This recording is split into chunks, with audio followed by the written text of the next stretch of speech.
Oh, hello, and welcome to the California Wildfires Painting Edition. Funnily enough, this is the worst I thought it was gonna get. This red-ringed, sickly smoke sun. Yeah, but I was wrong. All throughout the fires, I have been incessantly checking the Purple Air map site, which I'm sure is not good for their servers, and I'm sure I'm not the only one. And you know what? It might also not be that great for my mental health, but I needed it. I also thought this was the worst it was gonna get, and was wrong. So, how do you paint when you are surrounded by fires? How do you be creative in a disaster, I guess, is basically where we're at with this. So here's the painting I was working on. It's huge. It might be the biggest one I made all year. If you're new here, this is my series of paintings called Pandemic Papers. It's an experimental archive trying to keep feelings in context during the time soup that we are currently in. This painting has one tiny corner left. Just gotta finish it and get it out of here. So how to be creative when bad things are happening. And sure, yeah, creative is not just making art. Creative is all kinds of problem solving. But I specifically want to talk to and about art making, drawing, painting. This particular kind of exploratory creativity that often feels like it needs to be grounded in joy or in enjoyment.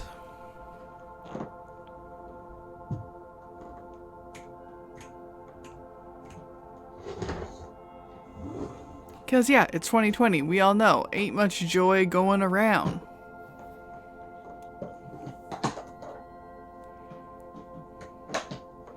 So here's me investigating my palettes, getting my Liquitex soft bodies. Oh, I love Liquitex.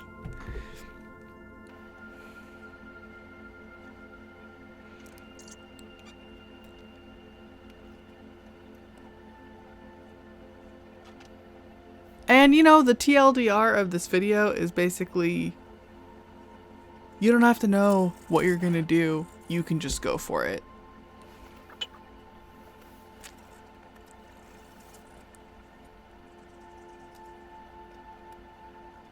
One of the central rules and or themes and or approaches to art that I use personally is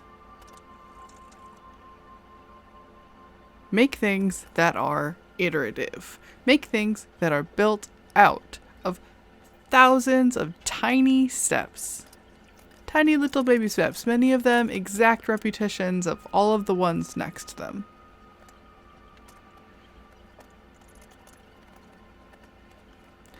Because for me, the hardest thing about being creative, especially right now, is making big decisions when you are surrounded by big things happening.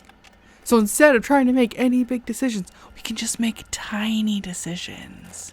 I will put this line here. Huh, I wonder how that affects a thing. Where shall I put the next line? Oh, I'll put this line here. Interesting.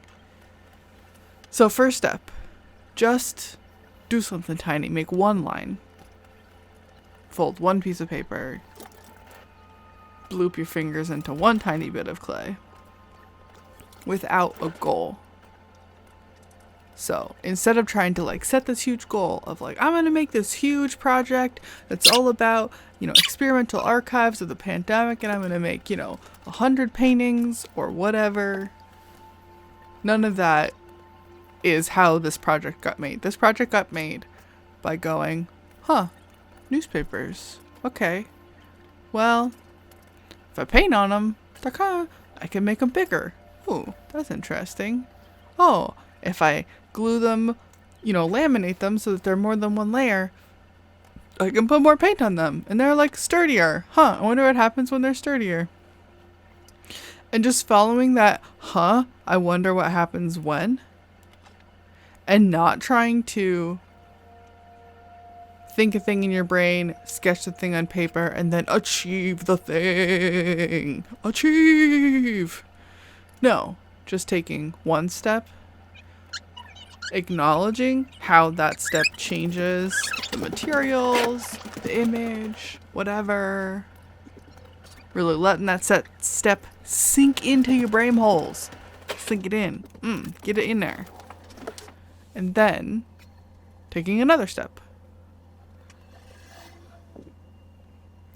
Now, the part of this that I find the hardest to do is that you kind of have to be like, interesting, without being like, I don't like it. Without saying, oh, that one tiny line, step, fold, blop, whatever. It ruined it forever! Oh no! I hate it now. Because for me, when I hate something, that usually means, hey, maybe you should take a break because you're tired. Which I'm still learning. I'm still learning that I think that this painting or project or whatever is stupid and terrible. It usually means that I need to chill my shits out, basically. So, okay. Take tiny steps. Be curious but not judgmental. Take lots of breaks.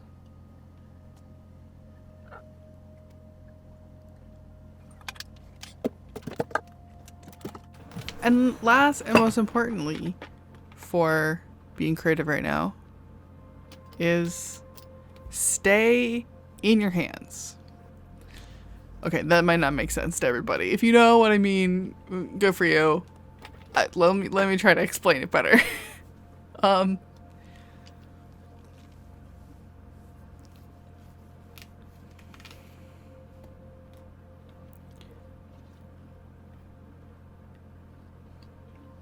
When it comes to judgment, we often look at a thing and say I don't like the way that it looks, therefore it is a bad painting.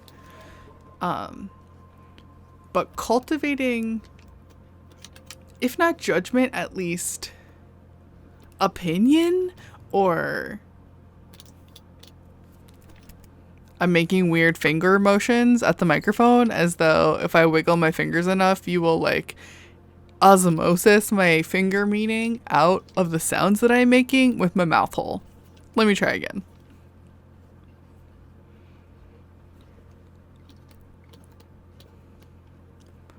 While the colors in these paintings are definitely there to punch me in the face with joy, frankly, the shapes and the gradients and almost all of the rest of the painting, other than just the straight colors that I'm using, are there because my hand likes the way it feels to make, and my ear likes the sound that the paper makes while I'm making it. Now, is this a highly conceptual, contemporary artist's take on how to make fancy art? No.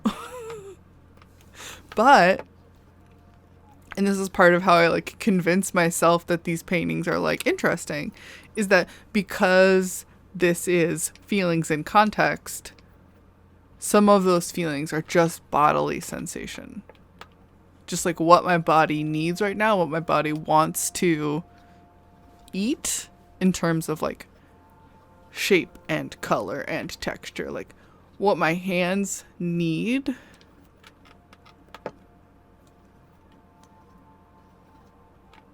is how I'm getting, emotion onto paper. So yeah, those are my advices for how to be creative when the world is burning down.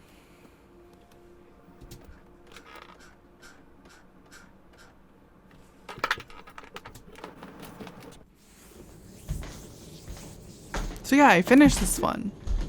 It's done.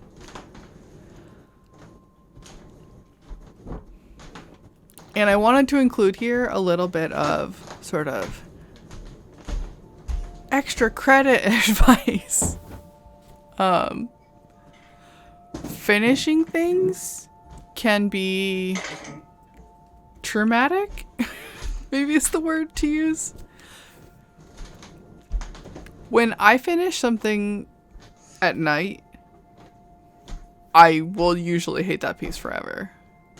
So like try not to declare a piece done until the bright-eyed and bushy-tailed morning. And that's just me. This is, not everybody is going to have that same reaction to finishing things at night. But like, if I am tired, I am already in the mindset of grump, grump, grump, don't like. And if a thing finishes while I'm in that mindset, ooh, that's not a good situation to be in. So here we are, finishing a painting.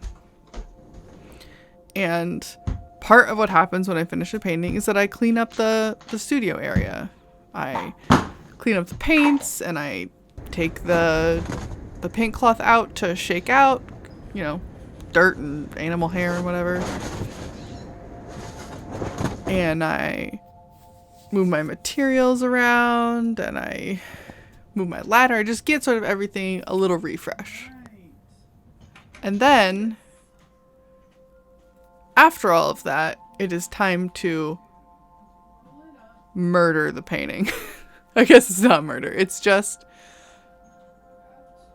removing it from my space. So these paintings are huge. I don't have the luxury of having enough space in my tiny ass house to like have 19 10-foot paintings all up at the same time. So at the end of the painting, I have to put it away and not look at it anymore. So rolling it up and putting it away. Putting it down in its little storage area. Ooh, I found a few holes, so repairing the holes. Just making sure everything is good and settled.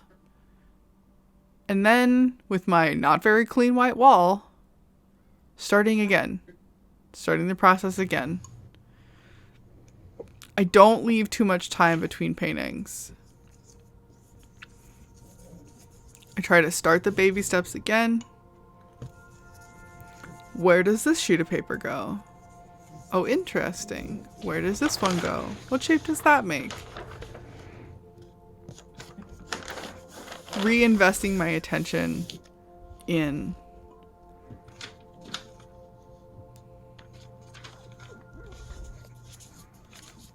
small, achievable steps that I know will grow into something larger.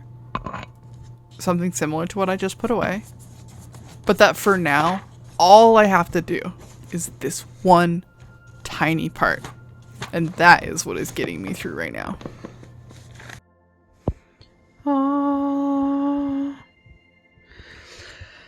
I finished my new backing shape and it is much smaller. It's tiny. It's tiny. It's only 4 by 6. 4 by 6, yeah.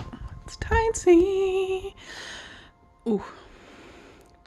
Digs in it. Hold on, let's back up again. I need you to be able to see the whole thing in one nom.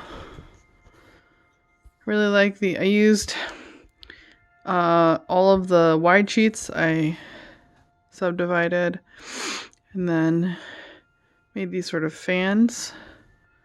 There's a fan here. There's a fan here. Yeah, I'm liking it. Doing holes again. Oh my gosh, I'm so excited!